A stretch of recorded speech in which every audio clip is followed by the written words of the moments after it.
This is Retrospective, a series where we look at forgotten devices that were once loved, hated, famous, and infamous. It's a chance for the old to feel new and for the neglected to shine again. All are welcome here.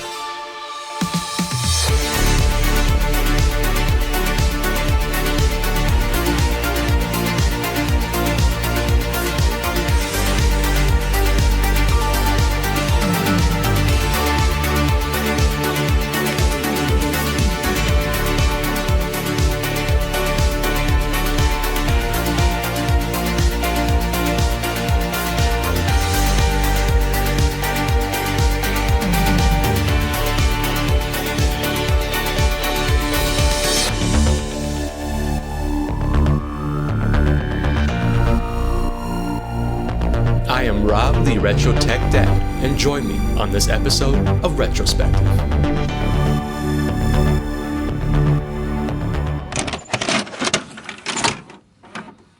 Welcome to the first formal episode of Retrospective.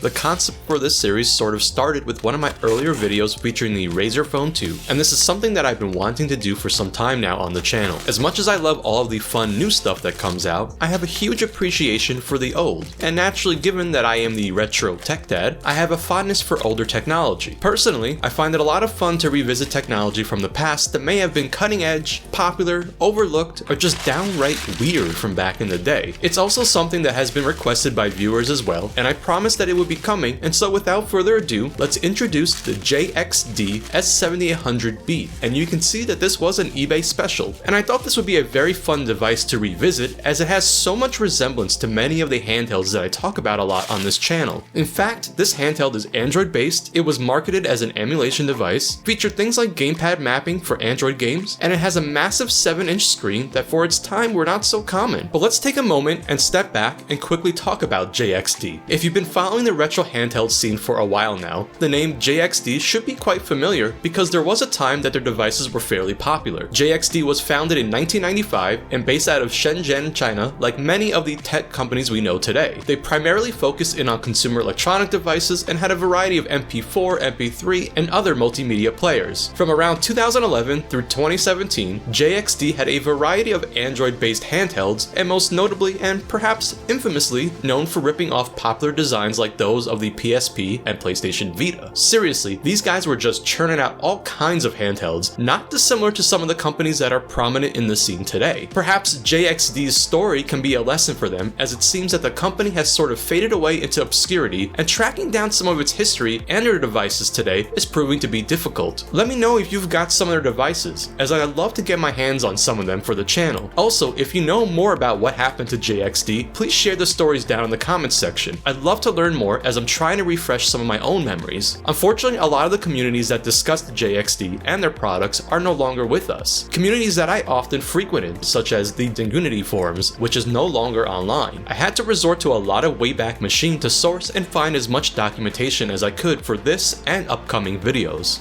So with that minor history lesson out of the way, let's talk more about this handheld that I have here. This is actually not my first time using the S7800b, as I used to own this model back when it was readily available, and Android gaming at the time was sort of in this interesting phase. I owned the S7800b and also had an Xperia Play and an Nvidia Shield, and there was a lot of experimentation still going on with Android devices and Android gaming. Now this was a time that premium experiences were still around for Android, but it was going through an awkward transition phase with things like controller support being implemented into games. Emulation on Android was definitely growing in support and popularity, and so we started to see the rise of Android-based emulation devices, including this S7800b. There were so many random companies coming out with Android devices during this time, and it seemed like everyone wanted to sell you an Android gaming handheld and micro console, which seems like a good time to introduce some of the specs of this handheld. The JXD S7800b launched in late 2013. It had a launch price of around $170 US, which is equivalent to about $220 US today. The JXD came equipped with a large 7-inch IPS LCD display with a surprisingly decent resolution of 1280 by 800. It was powered by the Rockchip 3188, which featured 4 Cortex A9 cores at 1.4 GHz and a Mali 400 GPU. It had 2 GB of DDR3 RAM, a whopping 16 gigs of storage, which was expandable through microSD up to 32 gigs officially, but I'm pretty sure it handles beyond that. It had a micro USB port for data, and mini HDMI for video out. It usually shipped with Android Jelly Bean 4.2.2 out of the box.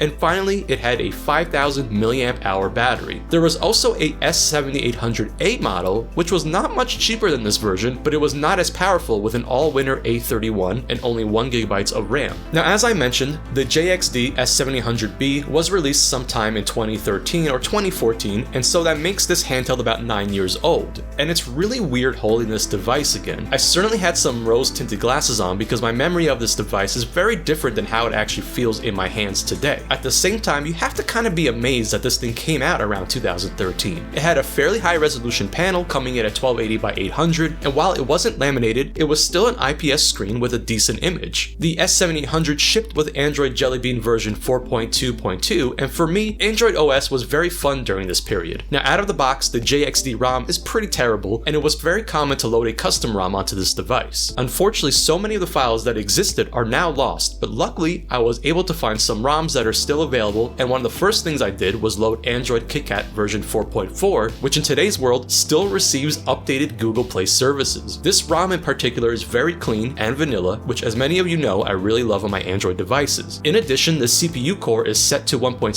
GHz, giving us a little bit of a performance boost. I know a lot of users back in the day would overclock the device even higher, squeezing further performance out of them. And I have to say, it's always so much fun to look back at an older version of Android, and despite the age of KitKat, it's still quite usable with a lot of the modern features that we've come to expect, like multitasking windows, and yes, even Play Store support. The S7800 was packed with a decent amount of power for its time, and you may or may not be surprised by some of its capabilities. It did a decent job handling emulation for consoles such as the N64, PlayStation Portable, and of course lighter consoles like the Super Nintendo. These weren't perfect experiences, but remember, some of these emulators were still very early in development for Android. Now, I tested quite a few PSP games running on this, and honestly, I don't even think I used this for PSP emulation back in the day, and I'm not really sure why, because it's actually pretty decent on here. As you can see, I've got Ridge Racer running here, and it's pretty smooth, as well as some Lumines, which I absolutely adore. I decided to throw on some Mega Man Powered Up, and this is an awesome remake for the PSP, and does great here on the S7800. I went ahead and tested some Dreamcast with Recast, and again, performance is pretty solid. Here's a game I don't think I've ever talked about on here, and Space Channel 5 is one of my absolute favorites from the Dreamcast era. And I figure why not, let's throw some Cosmic Smash on here, which is making yet again another appearance on the channel, and if you haven't checked this one out, I highly recommend it.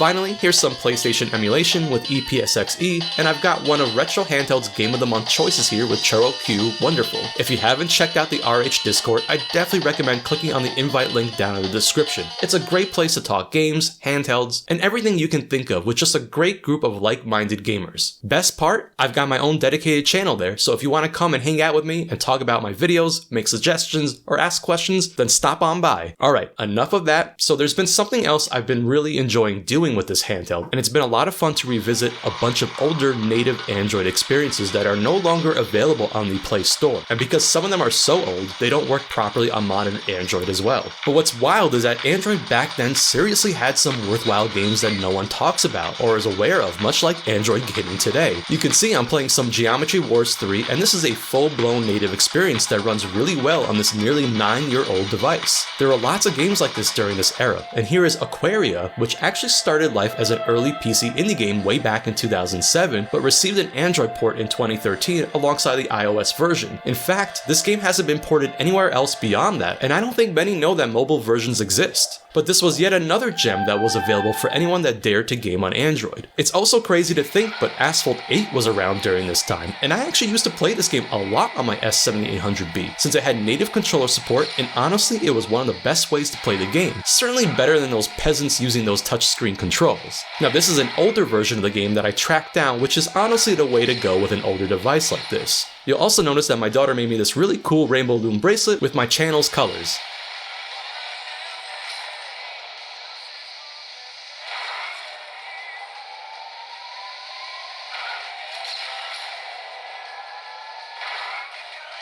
Finally, I couldn't resist, and I loaded up another favorite of mine, which was Minigore 2 Zombies. And this game is just so silly, but an incredibly enjoyable twin-stick shooter, and it looks and plays perfectly on here. It's been such a real treat to see these games come back to life again, and for sure one of the worst things in the mobile space is just the general lack of interest for game preservation, but I do know there are others out there that are as passionate as I am for it, which is why we see communities devoted to keeping devices like the Xperia Play, Ouya, and even things like N-Gage Emulation all being very much a thing today. Okay, so looking at this device with modern day eyes, there are definitely some things I don't care for much about the device. For example, it does need a separate power adapter that uses a barrel connector, and despite it having micro USB support, it does not charge through it. The build quality is definitely not great, the plastic feels creaky, the shoulder buttons rattle, the analog sticks are this weird mix of a PSP slider combined with a proper analog stick that reminds me of the N64 era analog stick. The D-pad is pretty lousy, as are the face buttons. They just lack a lot of the refinements we actually see much more commonplace today in these type of devices. And a lot of these faults were criticisms of the device back then as well. Now, while I applaud some of the things JXD was trying to do here, and I know back in 2013 I definitely enjoyed the JXD quite a bit, it does make you really appreciate how far these handhelds have come and how much better these Chinese companies are getting at building these devices. I have to say that despite all of this, I've very much enjoyed revisiting this old Android friend of mine. There's something oddly enjoyable about playing on this device, and I'm sure part of it is nostalgia, as it always is, but truthfully, this device has a nice large 7-inch IPS display, and on its own, it still plays a lot of games and still deserves to be loved and played with. As sort of a tribute to the device, because of this video, I've decided to keep it part of the rotation for the month, and I will be playing Churro Q on it, as well as continuing to revisit some of my Android favorites. At the end of the day, Retrospective is as much about remembering these devices as it is giving them a chance to shine again, even if for a brief moment. It's a great opportunity for all of us to take a moment and go back to an old device and keep it from becoming another piece of electronic waste. So did you own any JXD devices back in the day, and specifically this S7800b model? Do you still have one of their handhelds? And if you've never heard of them before, what did you think about Retrospective, and what do you want to see improved on for the future? Put your device recommendations down in the comments section below. I love discovering the weird and obscure when it comes to gaming tech. As always, I am the Retro Tech Dad, and thank you so much for watching, and I will see you for the next episode of Retrospective.